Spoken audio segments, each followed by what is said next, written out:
Hello बच्चों, 10वीं की मैथ की कक्षा में आपका स्वागत है। हम 7.1 एक्सरसाइज जिसका नाम है निर्देशांक ज्यामिति,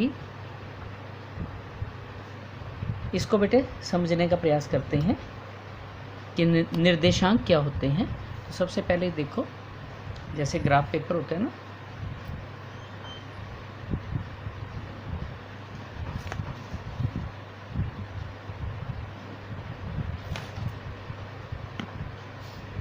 ये मैंने अक्ष ले लिए, ये एक्स अक्ष है और ये वाई अक्ष, ठीक है। ये मूल बिंदु है और इसके ऊपर जैसे पैमाना होता है ना, पैमाने के ऊपर देखो ये जैसे है ना, लाइनें लगी होती हैं 1-1 सेंटीमीटर के बाद। तो मान लो मैंने यहाँ 1-1 सेंटीमीटर के बाद यहाँ पे या आधे सेंटीमीटर के बाद मैंने लाइन लगा ली,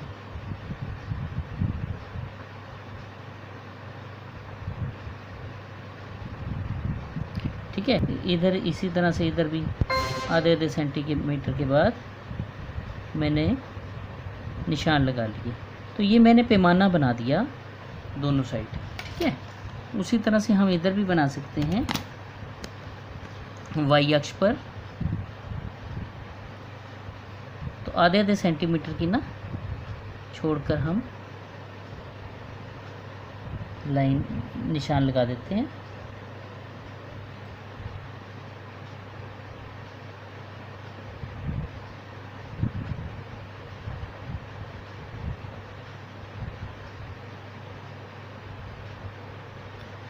ठीक है। तो इस पर हम लिख सकते हैं 1 2 3 4 5 6 7 8, ठीक है। उसी तरह ये -1 -2 -3 -4 -5 -6 -7 -8, ऊपर 1 2 3 4 5 6 -1 -2 -3 -4 -5 -6 -7, इधर जो -1 है ये रहा, ठीक है। और ये जो बिंदु है इसके निर्देशांक होते हैं 0 0, मतलब इसके ऊपर x भी 0 और y भी 0। देखो इस तरह से ये ग्राफ को हम जब बनाते हैं ना, ये ग्राफ पेपर होता है, इसके लिए ऐसे लाइनें लगी होती हैं, छोटे छोटे खाने बने होते हैं, छोटे छोटे वर्ग बने होते हैं, इसका पेपर आता है अलग से। हम अभी इसके ऊपर बना के देख रहे हैं। तो मान लो इसके ऊपर कोई बिंदु मैं ये लेता हूँ, मान लो ये बिंदु लिया मैंने, ठीक है। तो इस बिंदु को हम इस ग्राफ पे कैसे शो करेंगे, मतलब ये इस पर क्या रीड होगा, क्या पढ़ा जाएगा इसके ऊपर, इसकी रीडिंग क्या होगी? इसकी रीडिंग होगी लोकेशन, मतलब इसकी ना स्थिति पता लगती है ग्राफ से कि ये कहाँ पे स्थित है। तो इधर से एक्स अक्ष है, इधर से वाई। हम इस पॉइंट को ना ये देखेंगे, पहले एक्स अक्ष पर कितनी दूर जाना पड़ेगा इसकी सीध में जाने के लिए, 4 है ना, और इधर से वाई पे कितनी दूर जाना पड़ेगा ताकि हमें ये दिखे, है ना। मान लो ऐसे गलियां हैं, शहर है और ये गलियां हैं, सब गलियां बनी हुई हैं ऐसे थोड़ी थोड़ी दूर। तो इस जगह जाने के लिए हमें 4 नंबर गली पे जाना पड़ेगा, ठीक है। यहाँ गली बनी हुई है तो यहाँ से दिखेगा ये, और कहाँ से दिखेगा, और ये 2 नंबर गली से भी, इधर भी गलियाँ बनी हुई हैं, है ना, सड़क बनी है ना, इस सड़क से भी ये नज़र आएगा और इस सड़क से भी नज़र आएगा। तो इधर से जो रीडिंग है वो उससे x मिलेगा, इधर से जो रीडिंग ले रहे हैं उससे y मिलेगा। तो पहले x लिखा जाता है, x है 4, मतलब ये 4 नंबर गली से आ रहा है, और इधर से जाएं तो 2 नंबर गली से भी आता है ना। तो यहाँ तक पहुँचने के 2 रास्ते हैं, यहाँ से भी और यहाँ से भी। तो इधर से रीडिंग है, ये गलियों मतलब ये गलियाँ हैं, ठीक है। तो ये पहली गली, दूसरी गली, तीसरी गली, ये चौथी गली में है पॉइंट, इसकी लोकेशन पता लग रही है, ठीक है। तो जो मैंने ये 4,2 लिखा है ना, ये मैंने क्या लिखा, ये लिखा निर्देशांक। हमने क्या लिखा, निर्देशांक। हम इस यूनिट का नाम है निर्देशांक ज्यामिति, ठीक है, ज्योमेट्री। तो इस तरह से हमने इस बिंदु को लोकेट किया, ठीक है। अब हमें मान लो कोई कह दे कि बिंदु ढूंढो -5 और -4, ये बिंदु ढूंढो। तो ये बिंदु हम कहाँ ढूंढेंगे, x है, ये पहले x होता है फिर y होता है, x है -5, x -5 तो ये रहा, इस गली में आना है, ठीक है। y है -4, y -4 इस गली में भी आना है, इस गली में ऐसे जाएंगे और इस गली में ऐसे आएंगे, तो हमारी लोकेशन, हमारा जो बिंदु होगा वो ये बिंदु होगा। ठीक है, इस बिंदु को हम क्या बोलेंगे, -5 और -4। x -5 है, इधर से x है ना, और y कितना है, y -4। इस प्रकार से हम इन बिंदुओं को हम लोकेट कर सकते हैं। ठीक है बच्चों, अब हम क्वेश्चन करते हैं कोई भी। मान लो इस आगे जो प्रश्न है, प्रश्न के अंदर ना दूरी निकालना भी बता रहा है। निर्देशांक तो ले लिए हमने, 2 बिंदु ले लिए, इनके बीच में दूरी निकालने का भी फार्मूला बता रहा है। तो देखो ये फार्मूला है, मान लो 2 बिंदु हैं x1 y1, यहाँ तो अंक दे रखे थे ना। मान लो कोई बिंदु x1 y1 है और x2 y2 है, ये 2 बिंदु हैं। ठीक है, इनके बीच की दूरी निकालनी है कि कितनी दूर है ना। तो इसको मान लो मैंने a बोल दिया, इसको b बोल दिया, तो दूरी का फार्मूला है, दूरी AB, मतलब a और b के बीच में दूरी, फार्मूला है बेटे x2 - x1 सारे का वर्ग जमा y2 - y1 सारे का वर्ग। ठीक है, चाहे उल्टा भी ले सकते हैं, मतलब x1 x2 x1 y1 y2 भी ले सकते हैं, तो भी हो जाएगा। तो ठीक है बेटा, ये फार्मूला है, मतलब इन दोनों के बीच की दूरी निकालनी हो ना, मान लो यही बिंदु है, इसके बीच की दूरी निकालनी है, तो इसको हम मान लेंगे x1 y1 और इसको मान लेंगे x2 y2। तो इनके बीच की दूरी निकालते हैं। ठीक है, चलो इसको मैंने a बोल दिया, इसको b बोल दिया, तो इसके बीच की दूरी कैसे निकलेगी बेटा, यही फार्मूला जो ऊपर लिखेंगे। x2 बताओ इसमें से किसको लिया मैंने, 4 को, माइनस x1 क्या है, -5, तो x2 में से माइनस होगा -5, ऐसे ब्रैकेट डाल।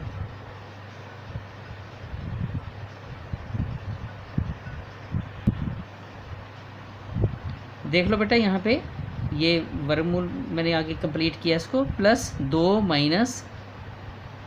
-4 का ऐसे बंद करके ऊपर स्केयर कर दिया। फिर से देखो, यहाँ है y2 माइनस ये है y1, ब्रैकेट में रखा क्योंकि y1 जो है ना ये रहा, ये -4 है, इसलिए मैंने ऐसे ब्रैकेट डाल दी, क्योंकि इस तरह से नहीं लिख सकते, 2 -4 इस तरह से हम नहीं लिख सकते। ठीक है, तो ऐसे लिख के ऊपर स्केयर कर दिया। अब ये माइनस को ना माइनस प्लस हो गया, 4 + 5।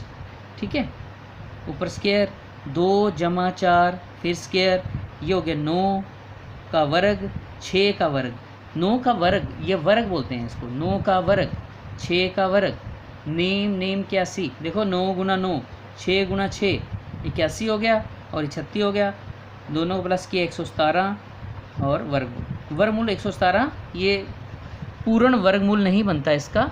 ठीक है, बस यही, इसको यहीं आंसर छोड़ देंगे इसको। ये इन दोनों बिंदुओं के बीच की दूरी आ गई वर्गमूल 117। ठीक है बच्चों, अब हम एक्सरसाइज का सवाल कर लेते हैं, एक जो एक्सरसाइज के अंदर है।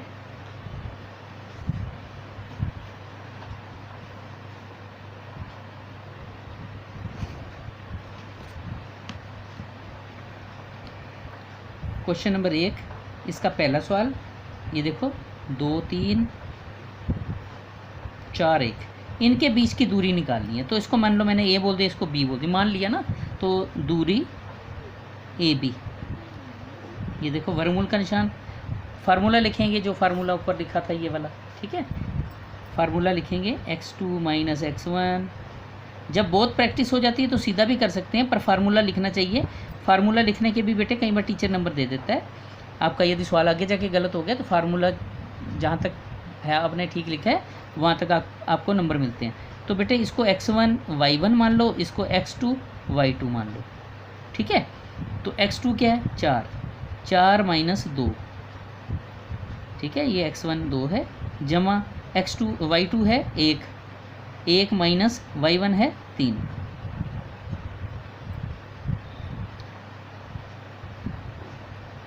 अब देखो 4 - 2, 2 बार क्या, 2 का वर्ग, जमा 1 - 3, देखो माइनस का 3 है, जमा का 1 है, या तो ये देखो माइनस 3 बार प्लस 1 बार। ठीक है, कट गया, क्या बचा, -2। ठीक है, यहाँ पे -2 और ऊपर वर्ग। ये तो बच्चों का तरीका है, छोटे बच्चों का। वैसे क्या है, दोनों देखो 3 और 1 दोनों का निशान अलग है। अब रकमें घटा होंगी, 3 में से 1 घटा करके नीचे लिखो 2, निशान लगाओ बड़ी रकम का। बड़ी रकम है -3, ठीक है, तो यहाँ माइनस आ गया। समझ गए? इस तरह से ये प्रैक्टिस करो ताकि ये जल्दी से हो जाए आपका सवाल। अब देखो ये 2 गुना 2 जमा ये आया -2 गुना -2, ठीक है। ये ऐसे एक्सप्लेन करके लिखने की ज़रूरत नहीं आपको बार बार, ये मैं इसी वीडियो में बता रहा हूँ। सीधा ही आपने करना है, 2 गुना 2 4, ठीक है, जमा -2 को -2 से गुणा करेंगे, माइनस गुना माइनस प्लस, ये भी प्लस का 4 आ गया। तो बेटे वर्गमूल 8 आ गया।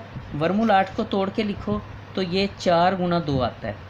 क्यों लिखा है ऐसे? ताकि 4 का हमें पता है वर्गमूल बन जाता है, 4 का वर्गमूल बन जाता है, 2 का नहीं बनता। तो 4 का वर्गमूल बन गया 2, ठीक है, इसका वर्गमूल बना लिया हमने, लेकिन इसका नहीं बना, इसका ऐसे ही लिखो। बस ये आंसर आ गया बेटा इस वाले में, ठीक है। 4 का वर्गमूल बन गया 2 और इसका वर्गमूल नहीं बनता है, इसको ऐसे ही लिखना पड़ेगा।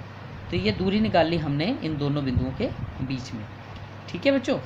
आगे देखो क्वेश्चन नंबर 3, क्वेश्चन नंबर पहले का दूसरा भाग।